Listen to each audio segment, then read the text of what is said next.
I'd see him sitting on that couch all day long, just staring at that Hollywood hogwash. Our favorite show was Hollywood Hogwash.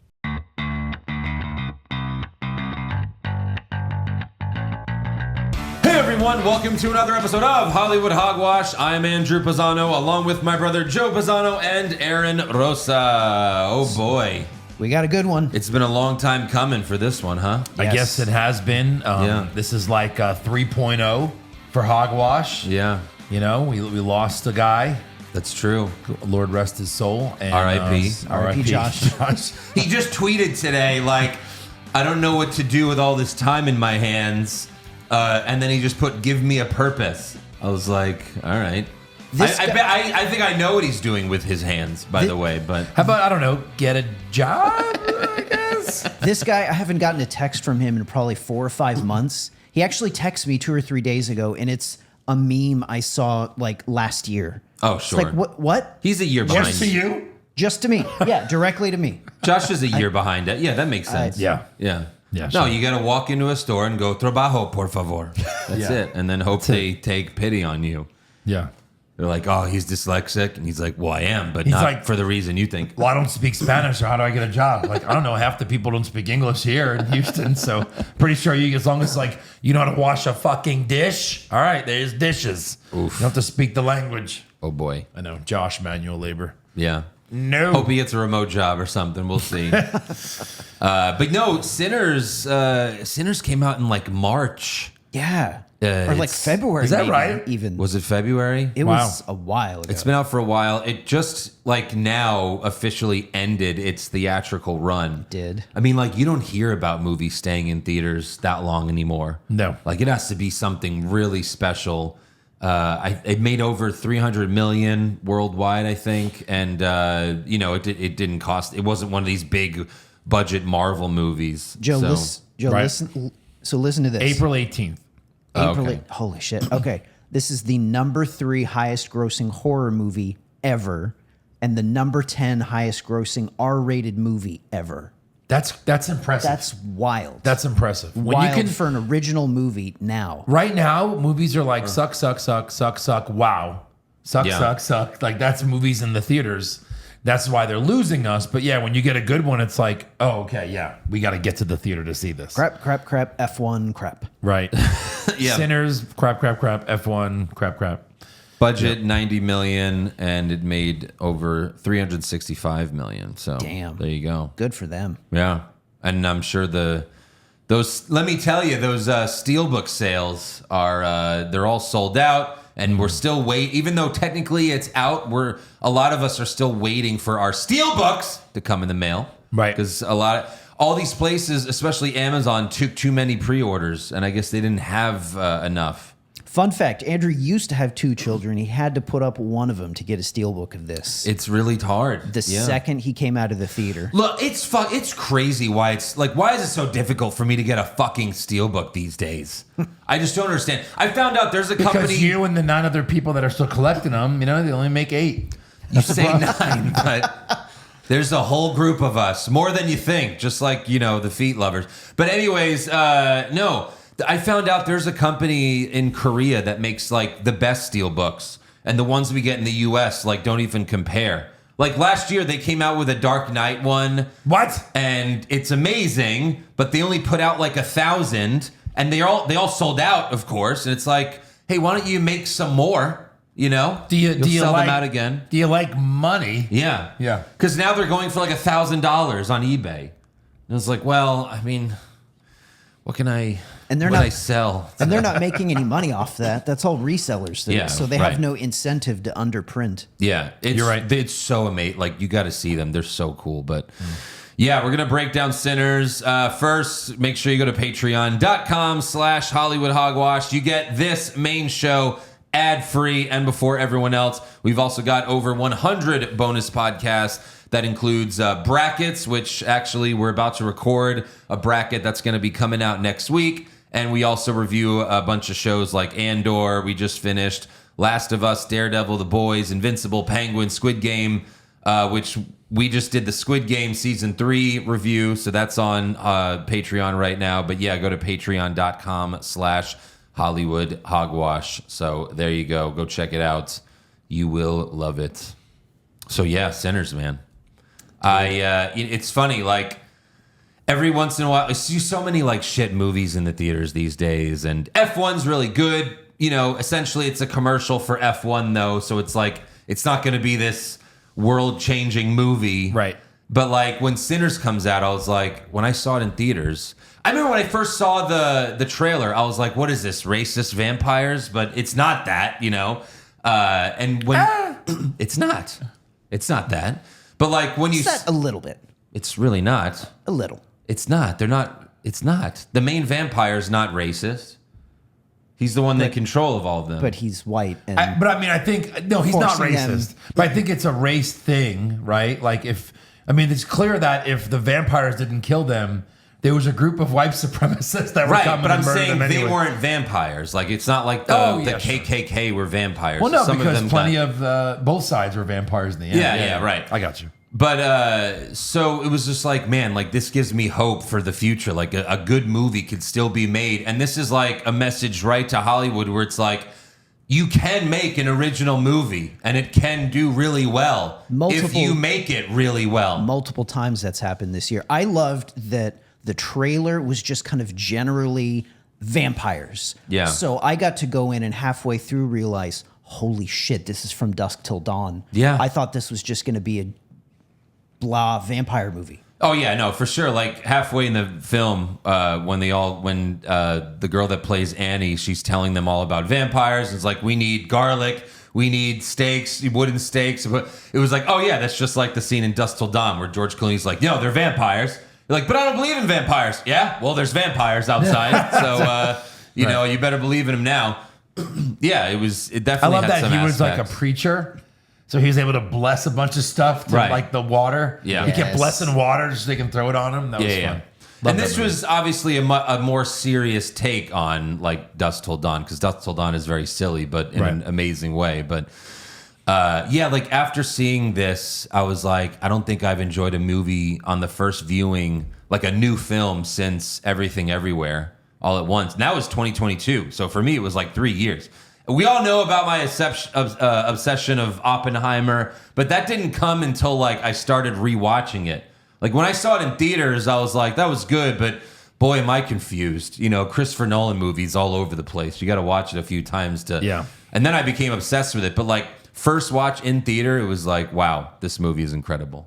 Yeah. Speaking of Christopher Nolan, did you see the fun fact about this movie? He helped shoot it. Oh, with IMAX cameras? Yeah, and like shit? he just showed him how to do the IMAX yeah. stuff. Like, hey, Christopher Nolan's on set. Hey, I'm just going to show you how to use your camera. Right. Are you a producer? No. Yeah. Just love film. Just want to make sure you get it right. Wow. Well, thanks, Nolan. Appreciate it. He must have read the script or something, but yeah. What if he was like, I'm sorry, I don't want to interrupt. I would do it like this.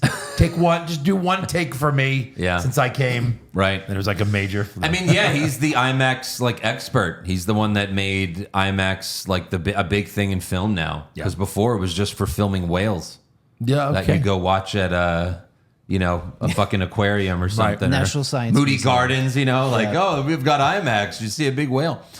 Also, we talked about this a few weeks ago, but the costumes for the canceled Blade film were used for this movie. They sold the costumes, and we were like, oh, I guess it was going to be like a period piece, that Blade movie. But yeah. We had heard that rumor, so I guess it confirms it. Yeah. And again, this was written and directed by Ryan Coogler, who did the Black Panther films. Like those are like fine and everything, but not on the level of this movie. Like, Yeah. Oh, yeah. This is his masterpiece for sure. Yeah. And I got to tell you, the red shining eyes, Yes. it was so original and it worked so well for being so simple. yeah. Yep. And even when they were like drooling because they were getting thirsty, like that Yes. was great. But Michael B. Jordan is great, and two Michael B. Jordans are even better. Yes. Like this felt like Dark Knight to me, like when I was watching The Joker and I was like, oh, right, I forgot that this is even Heath Ledger. Like he was so good in Dark Knight that it was like, I think this is just a guy that they filmed. But like that's how I felt about this movie with two Michael B. Jordans. I was like, oh, right, there's not two of them in real life. Like it was done so well. And even though they're twins, like, they were able to be different from each other. the hats helped obviously in the beginning, but It was then like once seamless. Once they were just talking, like you knew which one was Smoke, you knew which one was Stack, and you didn't need like clothing to help you with that. Like, it was agree. great. Really well done, yeah. Some of the critics for this movie, like, they didn't like the first half of the movie. They felt it was slow. Like, I guess they wanted the whole movie to be vampires. I didn't feel that at all. No. And the second watch, like, I loved the whole thing. The whole build up to everything. So I think I've discovered something about myself as it pertains to the Superman movie. Like, I need buildup. I need to be told. Like, if I can't figure something out, I get very frustrated. Yeah. As a film watcher, that's why it's like, who's Hawkgirl? Who's this? Why? Who? Right? There was a lot of unanswered questions where it's like, well, if you never watched Superman before, you have no fucking idea what's going on. We're assuming everyone watched Superman. With this movie, they set up a whole village, a whole town. They created a whole world, and they showed you why everything is. Where were they before? What are the personalities of this town? Of course. Why is there some tension, right? Like, all of that was set up for us so perfectly that, like, okay, I'm a part of this town. I'm in this. Like, I'm totally involved in everything. And it's such an amazing setup because, we've seen this from dusk till dawn. We know it's a vampire movie, but you forget it's a fucking vampire movie. And then it's like, oh, fuck, right. Yeah. After half the movie. Well, you're interested in it, and then all of a sudden it's like, oh, vampires are here. Yes. It's like you're just watching any normal movie that kind of sucks. You're like, oh, wait. But this one was good. And then the vampires come. They introduced each character perfectly because, the brothers they split up. So that's another way to help, like, be like, let's learn about Stack separately. Let's learn about Smoke separately. But then, like, they drive to different locations and meet the other side characters of this film, like, kind of one at a time. Yes. And it's so perfect how they do it. And the woman who is Smoke's, like, ex-wife or wife, whatever, like, she was in Loki. And it's like, I've only seen her in That's right. Marvel stuff where it's like, they don't ask her to do a lot. But in this movie, she was amazing. Like, I loved how she was, like, the expert on, like, the vampires and everything. Like, whatever the religion is where she rolls the dice and sees the future. Like, that was awesome. I loved seeing her become that because at first it was just like, oh, she's just, some mystical, voodoo. And then all of a sudden she's like, oh, yeah, here's how you kill all the vampires. That was amazing. Amazing. You can get very lazy in a vampire movie because, again, like just like a Godzilla movie, show me Godzilla. I don't need a backstory. I don't care. What are the humans doing, right? Right. Like, this was like, I want to see how these two guys from a small town who left and kind of failed are going to come back and put on this show. Yeah. Like, you know what I mean? They're just going to the side magician and it's like, hey, want to come with us? Yeah. And he's like negotiating and it's amazing. And the other thing that's so great is, like, when they arrive and then, like, I forget who says it first, but they were like, yeah, I heard you guys were working for Capone. And it was like, oh my God. Like, first of all, what an amazing, like, Throwaway line. I thought it was a throwaway line, and at the end of the movie, they pay that motherfucker off, don't they? Ooh. We'll get to that, but holy shit. Like, that's just so fucking cool already. I was like, well, there's your first spin-off film that you can make. Like, you can make a prequel of the fucking, of Smoke and Stack, working for Al Capone. Also, there's also another line where it's like, we fought in Germany together. Yeah. Like, they fought in World War I. It's like, Right. holy shit, you could cast a younger actor to do that movie. The spinoff is them pulling that heist that they pulled to get all that money to come down here. That's the movie. That's the end of the movie. It starts with them in Germany, then they work for Al Capone, and then they do they steal all the shit. That'd be hilarious, doing a prequel to a vampire movie that has zero vampires. No vampires. Yes. I would be 100% down because, like we said, this movie is great even without the vampires. Yes. I also love how Smoke taught that young girl how to negotiate prices. That was a cute little scene. You know. Yes. He's like, no, that's not how you do it. Come on, you can do better than that. She's like 50. He's like 20. Best I can do. It's like, And it's then, also good because, like, these are not good guys, right? It's one of those like Yellowstone, like these shows where it's like, well, they're not good people, but we want you to root for them because they're kind of the protagonists. Right. You want to see things like that, so you're like, okay, as bad as they are or whatever, like, they're trying to still do good in the community. They're trying to even when they start the hoedown and they're accepting, coupons and trades, and it's like, no, like, this is what this is all they have. Mm-hmm. You take that or you take nothing. Yep.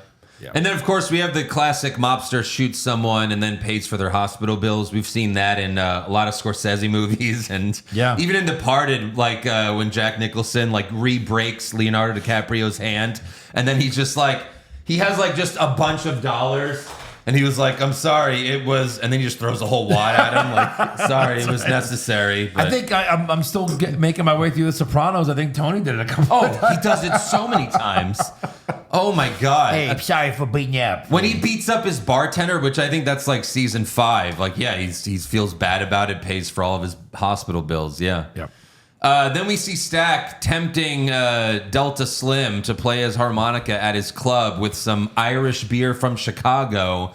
And that reminded me of Django Unchained when Django had a beer for the first time. Like that was Django's first beer. So I was like, do they not have beer in this town? Or is it just he's never had Irish beer? I think it was that particular kind is what I took from that. Right. Well, that and maybe that's some more expensive thing because it sounds like they all drink this cheap like corn liquor booze. Right. Yeah. True. And then, we talked about Annie. Almost 45 minutes in when we see our first vampire. Yes. You know? And I love how the Choctaw Native Americans were chasing after him. It was like, of course, the Native Americans are the vampire hunters because they're native to this land. Right. Joe, as soon as we walked out of the movie, Andrew said, we have got to see the spin-off Native Americans hunting vampires in this world movie. Oh, sure. That's what we need. Sure. Would love that as well. Right. It's so fucking cool. And yeah, that's where we first meet Remick, who turns the married clan couple into vampires. And he was incredible in this movie. Again, you need a really good villain, and he was great. Oh my gosh. Awesome. Fun little fact. Remember 28 years later at the very end when it turns into like weird ninja Power Rangers? Yes. And that one guy's like, hey, I'm whatever his name was, the blonde guy. That's him. Yeah. That's the actor. Yeah, that's awesome. Yeah. So it's like, all right, he's, 1 for 2, whatever. Fastest nosedive in cinema history. Oh my God. Right. Also, The timing was unfortunate. Yeah. He's like, do I have to do these other 2 movies? Because now people want me for a whole bunch of things now. Yeah. We also got Haley Steinfeld playing Mary, and her and Michael B. Jordan had great chemistry. This is a long way from Kate Bishop, that's for sure. Kate Bishop. Yeah. I've seen a lot of her stuff. I'm a fan. And you've never seen her like this, even before she was a vampire, which the line I'm sure you're going to tell us about here in a little bit. Yeah. The famous line. Like, yeah. You never heard, she's kind of a bad girl and kind of a sexy slutty. And you're like, oh, I like this very much. She's a fucking woman. Because the first trailer didn't really do that much for me. And then I saw the clip online of her, saying like, where he's like, I told you, stay the fuck away from me. She's like, yeah, I heard you. But then you stuck your tongue in my coos and fucked me so hard. I figure you changed your mind. I was like, oh, I have to see this movie. It's amazing. And then we also have really the main character of this film is Sammy, who that actor, this is his first like big movie role. And he was great as Sammy. He plays the blues so well that it calls upon the spirits of past and present in the club, and they all play together at the same time. That was one hell of a single take of everyone dancing to the music. Very cool scene. Could have done without the twerking, but We didn't need the cool twerking, scene. but Aside from that, very cool scene. That's one part. Like, yeah, I mean that one shot is so fucking great, and they managed to mix the music to where like it actually sounds good. And this is all one day, right? Yeah. Yeah. It's just early to the evening, and Yeah. it's like one 24-hour period almost. Yep. It is. No, it absolutely is. Yeah. I mean, until the very end when they skip ahead like 60 years, but yeah. One of the best post-credit scenes of all Oh time. my God. Insane. It was like too good to be a post-credit scene. Right. Or It was like mid-credit scene. It was like a twist. Yeah. And it was fun. And it's like, again, when you want to see vampires growing, right? Like Interview with the Vampire, you see them as this and this and this and this. So it's kind of fun to see them. Oh, they've lasted, all these years. Yeah. 60 years. The end was like Return of the Ring, but like a better version where when you watch Return of the Ring, you're like, oh my God, is it over yet? Like they have like 5 different endings, but this one had so many different endings, but it was great. It was so good. Yeah. Sammy also gets to go down on the woman that he had the crush on, Yes. Perline, I think, and they set up that earlier where Stack's telling him like How to do find that button. Yeah. And then he hears him, hears Sammy making her moan. He's like, he found that button. Yeah. And then Remick shows up with his clan friends, and they play their shitty banjo music. This is like right after we heard this awesome music, and then they're just like, it's like, Let us come into your club. We white- fit right in. It's like, nah. white people with their lame music. Yeah. Then Mary tells Stack she knows they robbed the Italian and Irish mob before fleeing Chicago. And Mary goes outside to talk to Remick to make sure they're good people, but they ain't. And Remick creeps her out. She sees like his eyes start to light up red. He's starting to drool, so she pulls a gun on them and then walks away. And as she's walking away, we just see Remick like fly for a split second. God. And that was so much creepier than if he flew and then tackled her and we saw everything. To me, for sure. To me, that was the shot of the movie. That split second of him taking off and then just cutting away Yeah, immediately. because that's the first time we see like, you know, what they could really do. Made it so much scarier. Also, going back to the first time we see Remick where they're just filming the house and like you see his feet, it was like, oh, he was just finished flying. Like he was like landing. Like we didn't see that, but it was like, yeah, that was really cool.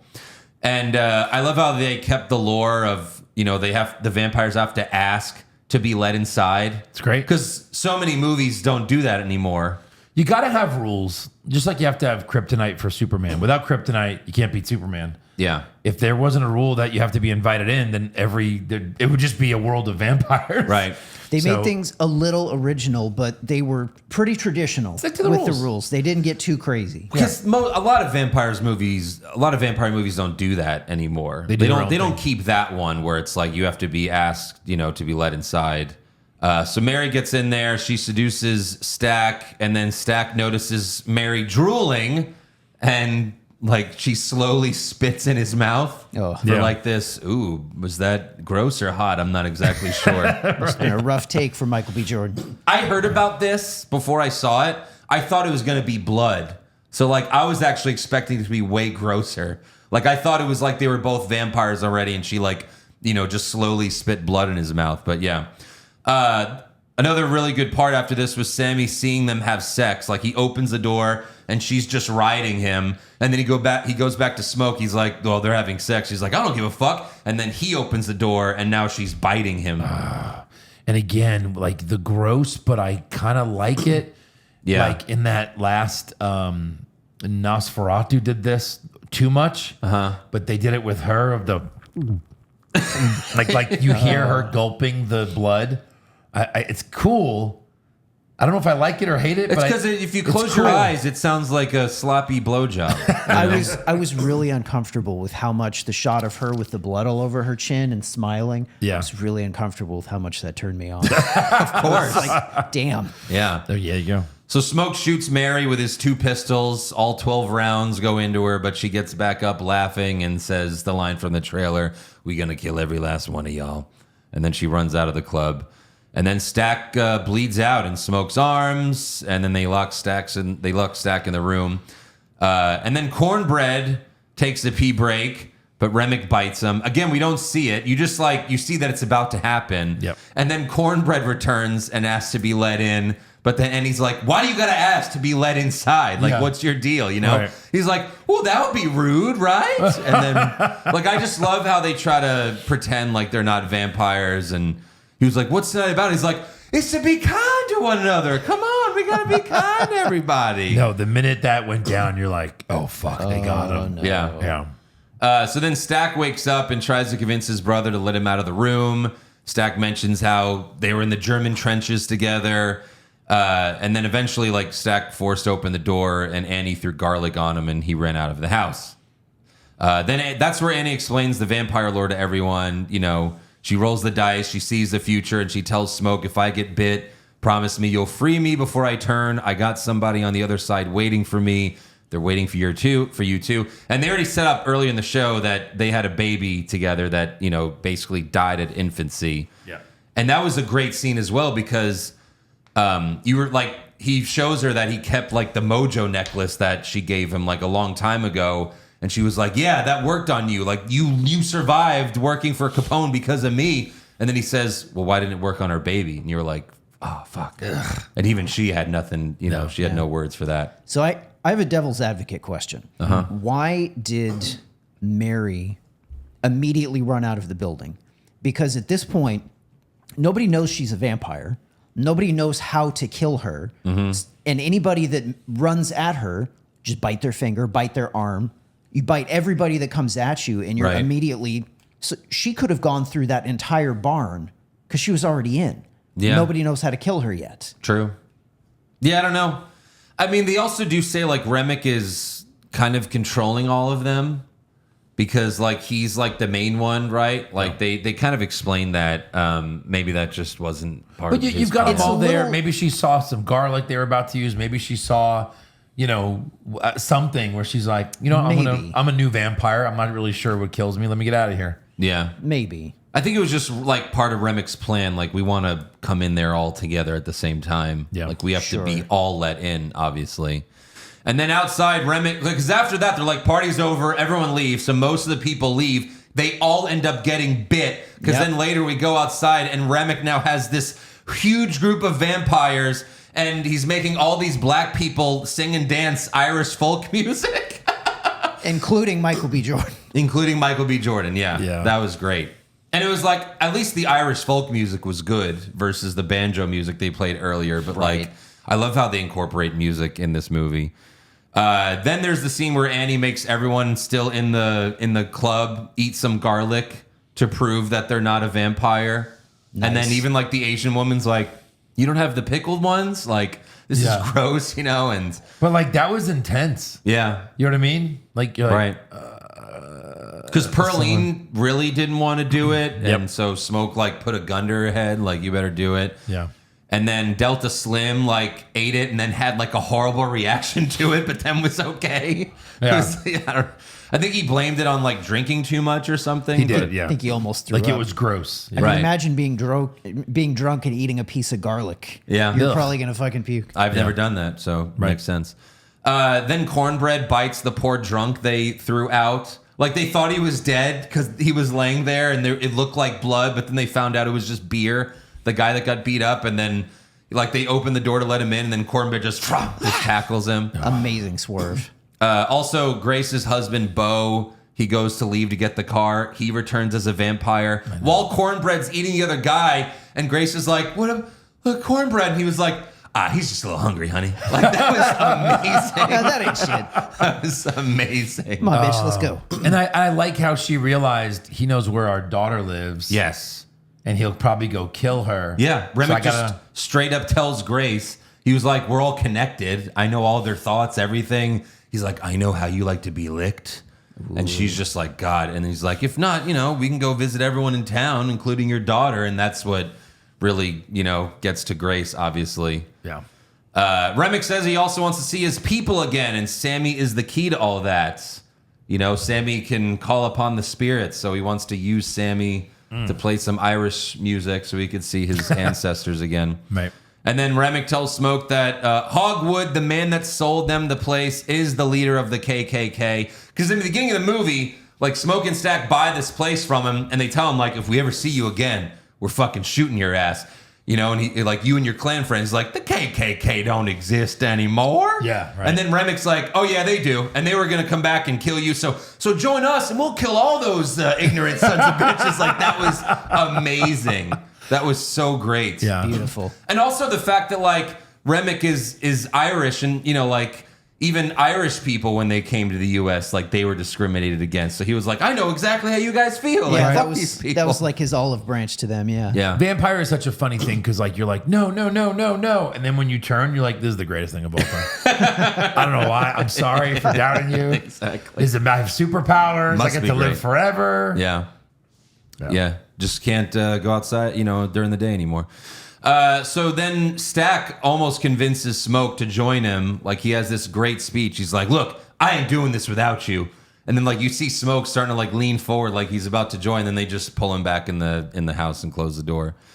And then, of course, Grace is worried about them killing her daughter. So she finally just lights a Molotov cocktail and screams, come on in, you motherfuckers! And, like, that was such a cool moment. Like, Even though, like, okay, it's not the smartest idea, but like it was just kind of badass for her to do that. I especially love this scene because I get so tired of that zombie movie trope where there's the one crazy person that opens the doors and lets all the zombies in. Yeah. It's so lazy, but this was such a cool fucking way to do it. And Right. she had a good reason to. It's like, Yeah. we kill them or they're going to go kill our families. Yeah. She literally, opens the door. What does she yell? Come on in, you motherfuckers. Yeah. And then they're like, She throws the Molotov cocktail, stabs her husband with the wooden stake, but she burns to death. Yeah. Like she immediately catches on fire. So yeah, that sucks for her, but a cool way to die. Everyone fights. The vampires all come in. Stack bites Annie in the neck, and then she makes Smoke stab her in the heart, keep the promise that he made to her. And then Delta Slim cuts his arm open. There's a lot of really cool, kills in this fight scene. it's gory, obviously. but it's not bad gory. It's No. like a fun gory. Right. And then That and up to this point in the movie, you're getting mostly like period music, like steel guitar, oldie sounding stuff. And then as soon as the vampire action shit kicks in, now it's like loud, electric, overdriven, like horror guitar. Right. Delta Slim cuts his arm open to lure the vampires to him so the rest can get away, and he obviously gets bit. Then Remick also bites Sammy's girlfriend. She's done for. And then Stack and Smoke fight. And first, Stack gets on top of Smoke, tries to bite him, but the mojo that Annie gave him was like right where his neck was, so that protects him. Yeah. And then Smoke gets on top of Stack, and he says, "Sorry, I couldn't keep you safe." But Stack says, "Don't be. You always did." And it was like, that was a fucking touching moment. Also because it's like, with vampires, you always wonder, because even Annie says, like, they're not themselves anymore. Like, they're taken over by evil spirits, but there is still some part of them. They remember everything. And how much of that is them, it's kind of ambiguous, I guess. I have a question on that later. Okay. So Sammy tries to run away, but also I love when like Sammy opens the door and then Remick's like, "Sammy!" and he just like goes to grab him, Awesome. So Sammy tries to get away. Remick throws him in the water. Sammy starts reciting Our Father. We didn't even talk about how Sammy's dad is a preacher and his father hates music. It's like the classic, this is the devil's music. You play this music, the devil's going to come for you. And well, it did. So Sammy recites Our Father, but Remick recites it with him, and then the other vampires join in, and he even like pretends to baptize him. Like that So was good. such a fucking great moment. Good. Yeah. Then Sammy hits Remick with his guitar, and the silver part went into Remick's skull. So cool. And that's where like Remick's like full-on fledged vampire at this point. Oh, yeah. He's got the super long nails. His fucking teeth are out there. He looks amazing. And then Remick was about to bite Sammy, but Smoke stabs Remick in the heart. And then right after that, the sun comes out and the vampires bleed to death. Yeah, they didn't think about going away. No. Maybe they're too new. Like, wait, Yeah. we don't like the sun. Ah! Remick was too hard baptizing Sammy. So they all, the ones that Remick made, they all feel Remick's pain, but Yeah. they won't die when Remick dies. Interesting. Well, most of them did. Well, that's just because they were all in the sun. Right. It wasn't because Remick died. Sure. But is that vampire lore where if the main vampire dies, does everyone No. die? Well, because she said that earlier in the movie. She said you have to kill them one by one. Right, Just, she did just say that. killing the one that made them won't do it. Right, that's true. Well, because if they did that, then we wouldn't have this amazing ending. Right. So, Smoke then tells Sammy bury the guitar, but Stack told me it's Charlie Patton's guitar. And Smoke's like, "No, that lying son of a bitch, that's our daddy's guitar." Like, that was such a great, because that was like in the beginning of the movie. He was like, that's Charlie Patton's guitar. And then at the very end, you're like, "Oh no, he just made that up." Like Yeah. that was great. So then Sammy leaves to go back to his father, which we see that part of that scene in the beginning of the movie. It's the first scene, and his father tells him drop the guitar and pledges love to the Lord, but Sammy refuses to drop the guitar. Then we go back to Smoke. He takes off the Mojo necklace, which I think that was like part of, it was like, well, because he took that off, now he's going to die because he was Right. always protected with the Mojo necklace. Right. And then Hogwood shows up with the clan, but Smoke was waiting for them. First, he shoots them with that really powerful gun. Yeah. And then he fucking gets close, and then he pulls out the Tommy gun because he worked for Al Capone. Holy shit. Yeah. That was And- so fucking great. Andrew and I were screaming in the theater during this scene. I was- We were like, ah! I was literally jumping up and down Yes. in the seat when he pulled out the Tommy gun. We had black people on either side of us that were just like, what is happening right now? This one woman was like, White boys was yelling. laughing and like enjoying how much I was enjoying that scene. But yeah, it was great. A Tommy gun. Yes, the mask. So then they try to drive off, but he tosses a grenade in their car. But one of them does manage to shoot Smoke in the gut before they blow up. Smoke collapses, and then he sees Annie nursing their baby girl from heaven or whatever. But obviously, like, she's, showing herself to him. And then Hogwood's right there, like, begging for his life. And then Smoke just grabs a gun. Just like shoots him 100 times. Great. And then they cut back to Annie, who was like, really? Like, did you have to do that? Yeah. Like, that was such a great moment. And then Smoke holds his baby girl and says, Papa's here. And it was just like, oh my God. Like, even though he's dying and you're sad he's dying, he's like, he's with his wife and child. Of course. Like, Right. it's a happy Gladiator- ending. like Gladiator style. True. So the only survivor out of all of this, from what we thought of that moment, was Sammy. Right. Right? Out of the Yes. entire night. Yeah. Which was great. Did they ever show Mary's death? No. They never did. No, when we first saw the movie, you could see when everyone's burning alive, She runs off. it's Smoke and Mary, or it's Stack and Mary, two people, it's from far away, so you can't exactly see who, but two people run into the barn. Oh, okay. And then that's why Smoke closes the barn. Like, you see him lock the barn. Like, there's no need for him to lock the barn. He knows they're in there. Oh, wow. Because he let Stack live, obviously. But I thought they shot that, again, we know the rule. Yeah. If you don't see the death, they didn't die. Right, exactly. Like, But I fell for it. oh, really? I did Yeah. because like the way they cut to, like, you know what I mean? Yeah. To something kind of that was important. I don't remember exactly what. Right. The cut was good. It wasn't like I'm gonna kill you, and then it cuts to something boring where you're like, wait a Right. minute, I did not see it. You know what I mean? It didn't let me think long enough. Uh-huh. So yeah, I didn't know. It was great. Why, if Smoke knew they were in there, which I agree with you, he probably did. Why didn't he just let the clan go in there? Wouldn't that be? Well, but then you're a turning better- the clan into vampires, and then the clan is No, going to he kill didn't- black people easier. He didn't want to kill his brother. You didn't get that part? No, that's what I'm saying. He knows his brother's in there. Let his brother kill the clan. That's what I'm Yeah, but saying. they're going to Oh, make yeah. them vampires. They make though, them wouldn't they? vampires. I mean, Yeah. I mean, his brother's already going to be making more vampires. He knows this by letting him go. Yeah, but to be clan vampires, that would really suck. Under his brother's control, though. maybe. I Again, a don't know. part of it's you. You're not just completely like a zombie under control. Sure. You It still have all certainly- your memories. You know? From what we're going to talk about in a minute, it certainly seems that now that Remek's dead, Stack can kind of be his own person again. That was He has to be, because he's not just biting everyone he talks to, obviously. that was my question with this movie was like up to that point they play it like once you get bit, you're not Yeah. yourself anymore. You're a vampire and you go after your loved ones. Right. But in this post-credit scene, they show they're able to control themselves and make morality decisions. So Yeah. that's interesting. Right.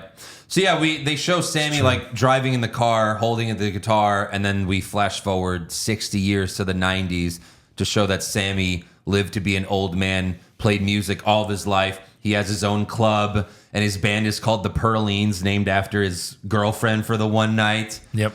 And as if this all wasn't good enough, they got Buddy Guy to play him as an Buddy old Guy. man. Fucking amazing. Yeah. And then the mid-credits, where Sammy's just sitting at the bar, they're closed, and the bouncer's like, hey, Sammy, two people asked if they could come in. I know we're about to close, but like that right there was like, oh my God.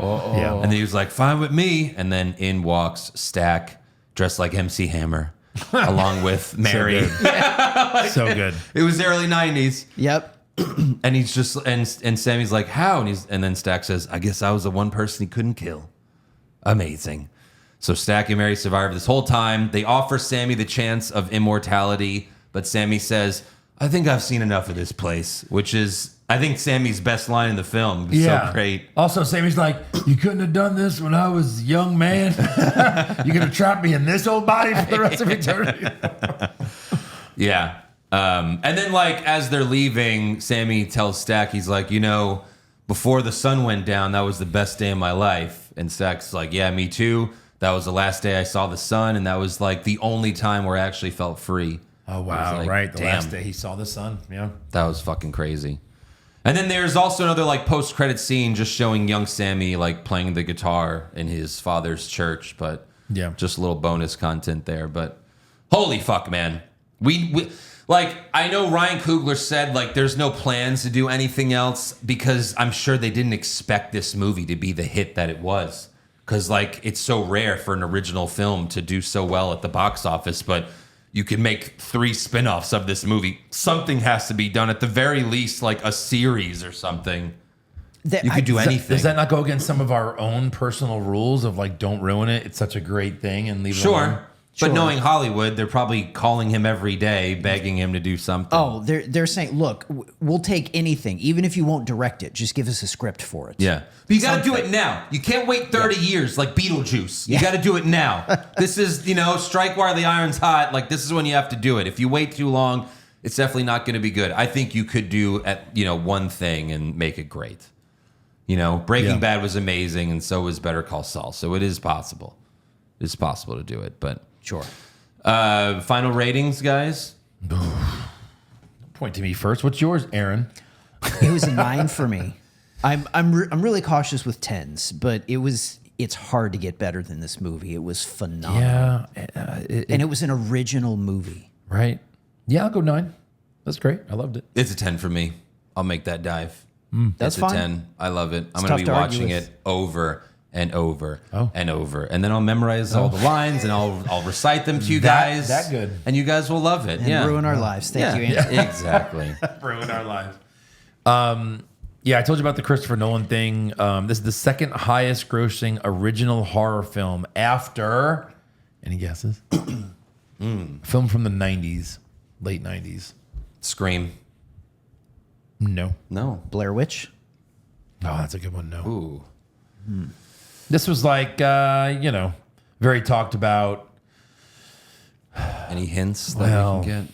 Probably the biggest swerve in movie history. Oh, Sixth Sense. Yeah, Sixth Sense. Oh. Yeah. That makes sense. And it's the highest grossing original film since Sing. I guess that cartoon in 2016. Yeah.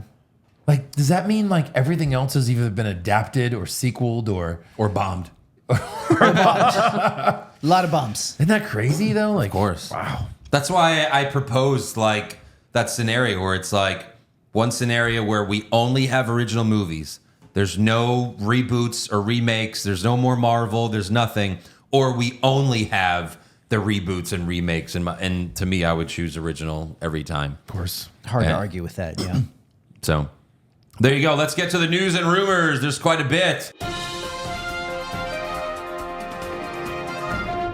Season 2 of Peacemaker comes out August 21st on HBO Max. A little belated birthday present for me. Nice. In an interview with Screen Rant, James Gunn said the DCU's big event gets teased in Season 2, and it's not what anyone thinks.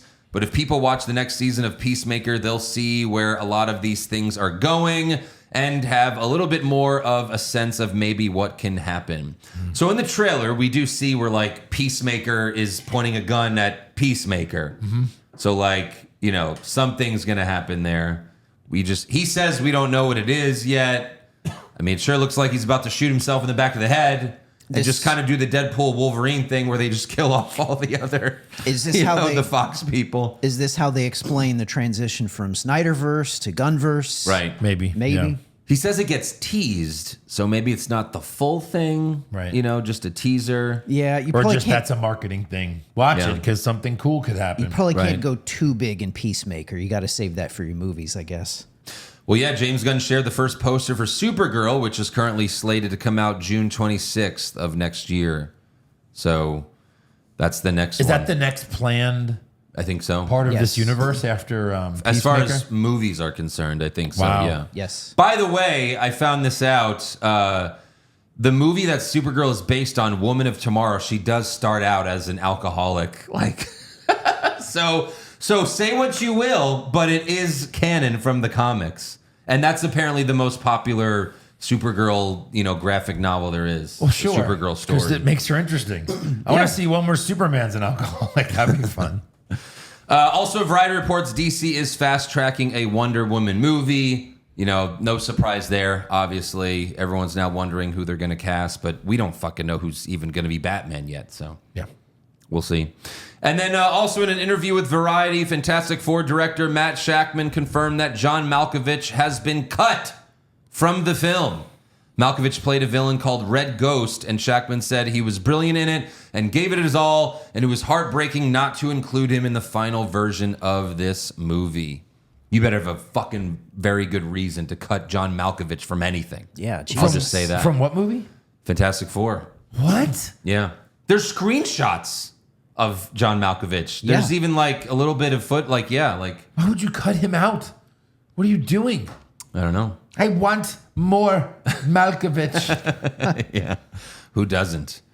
Also in an interview with Flip Your Wig, Tom Holland revealed that Spider-Man 4 is going to lean into that old school filmmaking and shoot in real locations.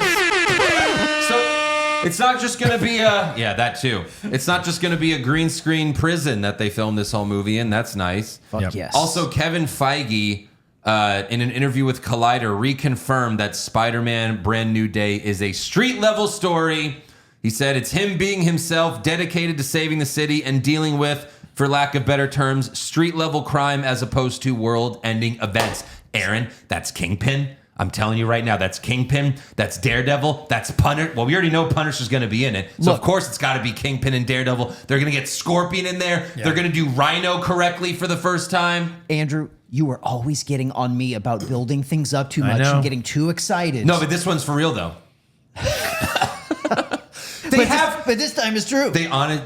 And look, this may sound crazy, but they honestly have the chance to make the best Spider-Man film. And that's saying a lot because Spider-Man 2 is amazing. It's going to be hard to top, but you can. It's possible. Do we see Venom? I don't think so. Nothing? I don't think so. If you're going to do a street level with Kingpin and all them, I don't know how you include Venom. Even in like the end. Maybe. We don't. Maybe. I don't know. I wouldn't count on it. I feel like they're ignoring all that shit now. Yeah, maybe. We want people to forget about those horrible Venom films. Yeah. Even though they all did very well. Yeah. Also, did you guys see the Stranger Things trailer? Yes. For season 5. It just came out a few days. The kids are filing for AARP now. They're old. Somehow they got older than us. They all look 30. How did that happen? Wild. That's hilarious. 5 seasons and 9 years. Like, The Sopranos were like, really, guys? That took a while. Come on. Well, hell, yeah. There's more monsters. There's Linda Hamilton. Yeah. Right. They did a Jurassic Park raptor shot ripoff that, well, not homage, if you would, but it makes me think, because I did hear that they did flash forward a bit. And the fact that they did that raptor shot from Jurassic Park makes me think like it's going to be set in 93 since that's the year Jurassic Park came out. Did you see that shot? I must have missed that shot. It's like a couple of the kids are like hiding from one of the Demogorgons, and it's like the same shot from the Raptors when the kids are hiding from the Raptors. Like it's the same shot, but we'll see. The show's always good, but like it's funny. I never look forward to it, but then when it comes out, I watch and it's like, oh yeah, it's really good. But there was such a huge cliffhanger. I'm surprised they would flash forward when it's like we last left it and we found out who the bad guy was and all that. And it was just like, does he just chill out for a few years? Well, I mean, they kind of have to because these kids are aging. So, I mean, you can't have it be next week and they all look 30 Well, now. don't they sort of beat him at the end of last season, right? He's tied up or something. Like They but- kind of beat him, but they didn't kill him. And, you know, So that's dead. He took him years to break out of that. Or that whatever, big Maybe. rift opens up thing. Yeah. But Linda Hamilton's joining the cast. She's we're Elle's gonna. mom? Oh, is she? I know, I don't know. I would just like, you know what I mean? Like a badass. Maybe. Like, kind of like. And we obviously know that Eddie's going to be coming back in some capacity. He's got to be. He's just too popular? Yeah.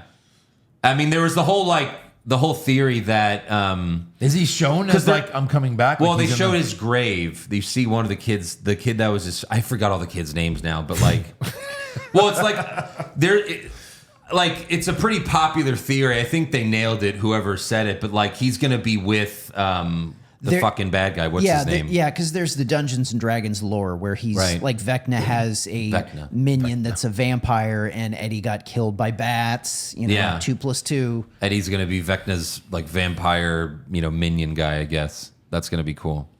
Also, they dropped the trailer for Mortal Kombat 2. Yes, they fucking did. Yeah, this And was. it looked fucking great. It looks like fuck they're- you guys. I don't care. They've got full on Carl Urban as the star. No, that part looks great. They've got fatalities in the trailer. They're doing They the do. tournament. No, I mean, if they're gonna let him be the lead actor and kind of like, then yeah, it's probably gonna be good. We love him. It also seems like a soft reboot because they've added Carl Urban as Johnny Cage. It does. Because like they're kind of re-explaining everything because he's the fish out of water now. Where Right. It's like, this is Mortal Kombat. It's a fight. It's a tournament, you know? It does, yes. Did you also see the fake trailer that they put with this? Yes, I fucking did. What? It's a minute long. It's like one of his movies. Like it's Johnny Cage, which was Really? like I straight didn't out of see the that. 90s. Oh, yeah. that's cool. It's like from the studio that brought you Cool Hand Cage, Hard to Cage, and Rebel Without a Cage comes Uncaged Fury. It's fucking incredible. That'd be like if Nicolas Cage's movies all had Cage in the Cage title. in it. Yeah, I was gonna say, if isn't that his real name? October 24th, this comes out. I'll be walking into the theater hard already. There was also a line in the trailer where he was like, "Oh yeah, I loved you in Citizen Cage." That's amazing.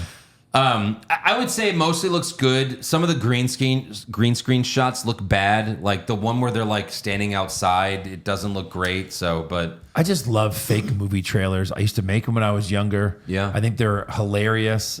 Tropic Thunder comes to mind. Just to Oh, my like God. at the beginning of the movie. Yes. Like when you can have a movie trailer of something absurd. yeah, It's so Yeah. much fun. Just, Andrew, just go in not expecting a Nolan movie and just expect take dumb it fun. fucking easy. All right, I am enough. taking it easy. No, everything has to Andrew be a goes Nolan into movie. every movie expecting Christopher Yeah. Nolan. He does. Right. And he's like, that's why he loves Sinner so much. Oh, That's- Nolan was on set? Makes sense. Deadpool and Wolverine. I went in expecting Christopher Nolan. And you got it. Did I? It's Are as you good, fucking? it's as good as Nolan. It was Yes. amazing, but yeah, it was nothing like a Nolan movie. Stop it. All right. Scorpion looked awesome. Yes. I love the scene where he's using his grapples to fucking move around and everything. Yeah. Get over here. It's fucking great. Also, the Hollywood Reporter says Taika Waititi is going to direct a new Judge Dredd film, Yes. which is a It's- little surprising because, like, I'm surprised they're trying again because both Judge Dredd films were huge flops. Huge. Well, okay, the first one was a huge flop. The second one, Was a huge flop. it wasn't as much of a flop because it didn't have the Stallone budget, but it was really, really critically well received. Like most people that have seen the Carl Urban Dredd liked it. It was Right. a really, really good movie. I get that, but it also did flop. And when a movie flops, they are very hesitant to try again. What's interesting though is it sounds like this one is going to be just a reboot. They're just starting from scratch, but Carl Urban's a big star now. So Right. that's interesting that they're not going to try to bring him back. I still need to see that one. Yeah. But aren't you a little worried that it's Taika Waititi and Judge Dredd is supposed to be like, you know, I don't know. Does Taika Waititi fit the Judge Dredd type of movie? I mean, I'm not as excited for this as I am Mortal Kombat 2, but Okay. Yeah, but I mean, like, I'll if give I it a told shot. you this is Judge Dredd's going to be kind of like a Ragnarok kind of film, I'd be like, I'd probably get more excited about it. I guess. just but Judge is Dredd. Judge Dredd like a, comedy guy? Well, Thor wasn't until they No, he made wasn't. him. But they kind of had to. there was Yeah. there was a little bit of comedy in Dread. Right. All right, we'll see. I mean, I like some of Taika Waititi's films, obviously. His vampire movie is amazing. Yes. They made a whole TV show out of it. Also, Prime Video has renewed Invincible for season 5, and season 4 hasn't even come out yet. But Wow. they want more Invincible. We want more Invincible. So there you go. The last thing I've got is tickets to see Christopher Nolan. Uh-huh. Christopher Nolan's The Odyssey on 70mm IMAX film went on sale a year in advance. It's only available in select theaters, but it's already sold out, and scalpers are selling tickets for about $200. Did you see it's already made like 1.5 million It's crazy. a year Wait a in minute, advance? but like, is it not going to have a major, like, every theater release? Yeah, it is, but this is to actually see it on the 70mm IMAX film. So there's only 17 theaters in the US that have it. Like, shit. we don't even have one here. We'd have to go to Dallas. so But- these are the Andrew screenings. that are Yeah. gonna be Well, I'm not happening. going to pay $200 for a scalper ticket, Aaron, so no, I won't be. I'll be seeing it in IMAX, but just, Yeah. Not like this, obviously. Not like this. Not like this. Yeah, Aaron, take it away. I've got some more Invincible news. So I'm not sure if you know this name, Andrew or Joe. Matthew Rhys. Are you familiar with this guy? Let me show you. Do you remember that Saturday Night movie that was about the Yes. first SNL episode? He was the guy that played George Carlin. Well, I like him then. Let me yeah, see. he Yeah. was great. Is he from The Americans? Yes, he is. Oh, my Same guy. God. He was in that that Tom Hanks. That's a show that Mr. have you Rogers seen, either movie. one of you seen Americans? No. No, I've heard of it though. Amazing, like Breaking Bad type of show. Only, they're Russian spies. Yeah. Living in America. They got married. They had kids. Like they're that level Right. of Right. in depth. And oh my God, it's amazing. I love him. Yeah. So yeah, he's been cool. cast in season 4. It's unclear who he's going to play, but a solid theory is that he could be General Thrag because he's got a good villain voice. And guys, if you thought Conquest was a problem, just fucking wait till you see Thrag. Nice. He is a big problem. So He we'll was see. he was a great George Carlin. He was a great George Carlin. Also, more Invincible news. Our boy Stephen Yeun, who played Invincible, he's Emmy nominated now. He Wow. in the category for outstanding character voiceover performance. He's got an Emmy nomination. So that'll be one of the awards that is like, the day before, right? I don't Is it think new? they do those. Is this a new Maybe it's a new Hank one. Azaria for The Simpsons? Oh my God, he deserves a lifetime achievement Right. award. Jeffrey Wright for What If? Come on. I mean, he's good. His voice is great. Yeah. More Emmy nomination news. Our boy Nathan Felder. He got nominated for the rehearsal. Oh, Nathan Fielder. Yeah. Nathan. Oh yes, yeah. They misprinted his name. Jesus Christ. Yeah, Nathan Fielder for the rehearsal, directing for a comedy series. That was great. So that's pretty cool. Yep. I'm not sure if you guys saw this for Fantastic Four. It's been released that the post-credit scene was directed by the Russo brothers. Right. So That's true. they better fucking come out swinging with this. Better be good. Better be good. Also, we have a runtime for Fantastic Four, 1 hour 55. Good. Okay. So we won't have another 2.5 hour Good. superhero movie. Thank God. That's why John Malkovich had to be cut. Yeah. I guess. More I Marvel. had 35. More Marvel news. The X-Men movie. It's going to be directed by Jake Schreier, who worked on Thunderbolts. Mm-hmm. So Joe and I will like the X-Men movie. Andrew will hate it. That doesn't mean that. That doesn't mean that. That is exactly what that means. There's no That's exceptions. not what that means. There's at no all. debate. That's insane. I even talked about how Ryan Coogler made, a couple of movies that weren't great. But yeah, go ahead. Yeah. Sure, fair point. The Tarantino, I don't love every Tarantino movie. Just the last few, I'm not a big fan of. Yeah, fair. The Punisher special starring John Bernthal has begun filming. Next hey, can year. you stop poking me with that thing? Thank Yeah. you. Sorry, let me just adjust it over. What are you a talking little about? bit. Yeah, move that over to Joe's side. And let's.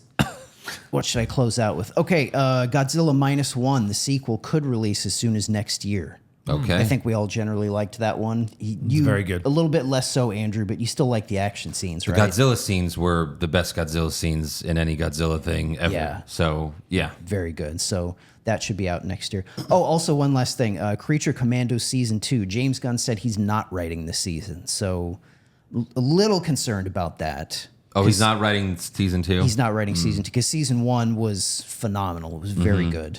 Well, So he's stretched we'll pretty see. thin now. He is. He's trying to plan a Batman movie. So yeah. He's made it clear he's not going to be directing a ton in Right. the DCU. Yeah. And I think that's all I got this week. All right, watching anything new this past week? Besides Sinners, of course. Nothing for me. Aaron? I showed my son Turner and Hooch for the first time. Interesting. okay. Old Tom Hanks classic. That's one of the biggest tragedies in Hollywood history is when Tom Hanks stopped making comedies. I know. Such a great comic actor. Oh my Yeah. God. he really is. Yes, he made amazing dramas after that, but he was such a great comic actor. You're right. It's true. Right. Money Pit, again, we talk about it a lot. Yeah. Our father's favorite movie, and it's so great. Yeah. Yeah, nothing really new for me this week. So we'll move on to fan questions. Pop Culture Junkie. I will say this. Sorry. I did get halfway through Transformers 1. Oh, yeah? I was trying to fit into this 2-hour window that I had, and I got interrupted a few times. So I have around 40 minutes left, and so far so good. Stick with it. The second half is even better. Yeah, good. Yep. All right, pop culture junkie, blind rank these actors in these roles who have also played Batman. Who wants to do it? I'll let Joe go. These actors, so There's 6 of them. there's There's I'm just blind ranking the actors or their performances no, as like Batman. no. Blind rank these actors in these roles that I'm going to tell you. Like they also played Batman. All Got these it. actors played Batman, but you're Understood. ranking them in these roles. Got it. And there's 6. Got it. First off, we've got Ben Affleck in Surviving Christmas. I didn't even see that. 6. Have you seen that? Has anyone seen I that? saw a little bit. It's oh, terrible. it's just like a silly movie. Who has Yeah. seen that? Robert Pattinson in Tenet. Oh, it's pretty good. 4. Val Kilmer in Willow. I mean, it's good, but like it's not great. Yeah, I didn't see that either. 3. George Clooney in Oh Brother, Where Art Thou? I don't like any of these. Let's go 5. All right, Christian Bale in The Prestige. I mean, I'm gonna go 1 just because you can't really, even if there's something better, I don't mind.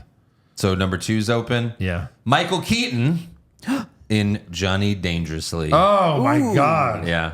That's not bad. I think 1 and Not a 2 bad are. list. I think 1 or 2 are good. Yeah, Yeah, for for sure. Yep. I need to see Johnny Dangerously again. It's been a long time. Yeah. Mr. Iguana, Michael B. Jordan should win Best Actor. Agreed. When I saw this, I went on Letterboxd. I wrote my review. I said, give them all the awards come, award season. I wonder if he'll gonna be tough. nominated. He better. It's going to be tough, though, because the fucking movie came out in April right after award season ended, and they usually don't like to give awards to the movie that's like a year old. So we'll see, but Yeah. I hope it does. Sid Savage from the Steelbook Club. Hey, Andrew, did you get your copy? I'm still waiting on mine from Amazon, even though I pre-ordered day 1. They said mine's on the way, but for some reason, it's being shipped through USPS. What? I've never, ever bought something from Amazon, and then it came in the mail through the United States Postal Service. I've had that happen a couple times. It said, has left the Amazon facility and is on the way to USPS. Why? So it's like, yeah, this is going to take a while. Yeah. Because it's USPS. They're gonna It's like, ship fuck it to me. DC first. Yeah, right. It goes to Amazon place around the corner. It's fucked up. Josh's Little Caesars upgrade. Best of the year, yes or yes. This was such a beautiful piece of art, especially the scene of the spirits being summoned from the past to the future. This movie definitely would be too scary for Josh. That's true. Too bad it had no vampire tits. P.S. I heard Reed Richards is supposed to be the leader of the Avengers now. Yeah, I'm not excited about Shit-tastic 4. Oh my god. I saw them say that he's going to be the leader of the Avengers, which is kind of surprising because from what I've heard about Fantastic Four, he's... Anyways, DL Punk. it's too late to reverse course now. Yeah. DL Punk, I hope classic movie monsters can have a renaissance. This movie and Nosferatu helped. Even the Wolfman movie was good. As I get older, I want horror movies to be my favorite genre. They don't get much respect. Well, there's a lot of bad horror movies out there, aren't there? But Yeah, it's fun to see what a great director can do with something like vampires. yeah. I mean, the ones that make a lot of movies are like the Smile ones, where it's just, you just smile and then they die. It's very stupid. No, it's the movies that's date movies. Yeah. You're always gonna have plenty of guys that need to take girls on date movies. Right. It's gonna be scary. Exactly. Can I hold you? Yes. Yeah. Yes, you can. Joey Von Doom, haven't seen this one yet, but I will today. Also, I will say I can't wait to see that cuck Reed Richards fail this week at the movies. Do you know what that's referencing, by the way? No. So there's this whole thing in the comics. So Reed Richards no. and Sue, like they're a married couple. Yeah. But there's been this kind of long-standing thing in the comics where Namor is like fucking Sue. What? And Reed Richards is just like a cucked husband, basically. What? This has been a thing in the comics. Yeah. Boy. Yeah. I guess eventually I'm you gotta telling you, start writing have weird the shit. lowest expectations for Fantastic Four. The lowest you could possibly have. Only because you heard the ending. Yeah. Yeah. It's just, oh my God. I wasn't trying to either. It just popped up on fucking Twitter. Yeah. The Rizzler, it was definitely entertaining. Very close resemblance, perhaps an homage to Dusk Till Dawn. I mean, it definitely was. Sure. Michael B. Jordan is solidifying the next big Hollywood guy. His role selection has been on point. It's true. All the Creed movies are really good. You know. So, okay, on a movie that Andrew and I agree with, here's how I can sneak in a debate with you. What movie is a more enjoyable watch or more rewatchable, Sinners or Dusk Till Dawn? Well, I've watched Dusk Till Dawn so many times. I've only watched Sinners twice. Right. Dusk Till Dawn is an easier watch because it's just campy vampire killing. So I don't know. That's tough. And it has Salma Hayek shoving her foot in someone's mouth. Top of the high. Chub it a foot. And Don't there's make me titties. answer this. And there's tits. I know yours would be from Dusk Till Dawn, Aaron, because there's tits. I'm Yeah, sorry. there are tits. Tons and tons of tits. Vampire tits. Yeah. Yeah. But I think overall, I think Sinners is a better movie. Now, Dusk Till Dawn's still amazing. I love it. But So there's the question: is it possible for one movie to be better, but the other to be More rewatchable. more I think rewatchable so. or more enjoyable? Yeah, I think so. I think that could be. It's faster paced, and you don't have to focus on the things. You know what I mean? well, Yeah. there's some great movies that I'll never watch again because they're just too sad. But it's like this is an amazing movie, but I don't need to watch Seven ever again. Because, like, here's a good example: is Moneyball a better movie than Step Brothers? Yeah, probably. But on any given day, what am I going to probably want to watch more? Maybe Moneyball. Maybe Step Brothers. No, Well, Aaron, I've you're watched right. those two movies 100 times each as well. It's hard to watch Moneyball over and over and over. Oh, not for me. Because it's kind of like, I don't know. It's like- I watch clips of it pop up on TikTok for me. That's how I watch constantly. it over and over again. Yeah. I'm constantly Little watching clips of clips. TikTok, Yeah. I just watch it over and over again. Yeah, but you know, when we have our favorite movies, that's what you do. Yeah. Andy Piccone, good movie, but it needed more scenes with the vampires. If Hirschhauer drags on too long, we'll have to respectfully disagree there. Who is one human being you are certain is a vampire? Mitch McConnell. Oh God, Dennis that's Rodman. kind of perfect. Dennis Rodman. Have you seen him during the day? I don't know. Maybe So- Brad Pitt. He's like, you know, he still looks Oh, great. people that Oh look- shit! Good point. Yeah. Ooh, him and Paul Rudd. Paul Rudd for sure. Oh, they've started the. Oh my Have god. you seen this William Shakespeare Anne Hathaway thing? No. So apparently they're vampires, and or at least they have been around for a long, long time. So like they show a picture of William Shakespeare and they show a picture of her current husband, and they look the same. And then they show a picture of William Shakespeare's wife, and it looks just like Anne Hathaway. William Shakespeare's wife's name, Anne Hathaway. Well, they should probably have fixed that if you were gonna do that. Maybe change your name or Before something. internet, you don't know you had to do it. We were all dumbasses knowing nothing about anybody before the internet changed the game. I mean, Highlander was changing his name back before the internet. There you go. Well, yeah, sure. That's thousands of, yeah. I mean, there's for like 10 plus years now. There was that like old photo of this guy, and they're like, that's Nicolas Cage from 200 years ago. Yeah, I saw It's that, like yeah. that's Nicolas Cage is a vampire as well. So, so who fun. fucking knows? It's fun. Yeah. That's all the fan questions. So make sure you subscribe to our podcast. Follow the show on X, Facebook, Instagram, and TikTok at Hollywood Hog Pod. We just had one of our videos on TikTok for Hollywood Hog Pod went semi-viral, like over 100,000 views now. Which one? Of us reacting to the girl that did Oh, it's Gal great. Gadot. So, Yeah. Oh Excellent. yeah. yeah. Also become a supporter of the show at patreon.com/Hollywood Hogwash. Go get the Squid Game review, season 3 review that just came out, and coming very soon, a new bracket. Yes. It's good. It's a lot of fun. Bracket See you day. next time.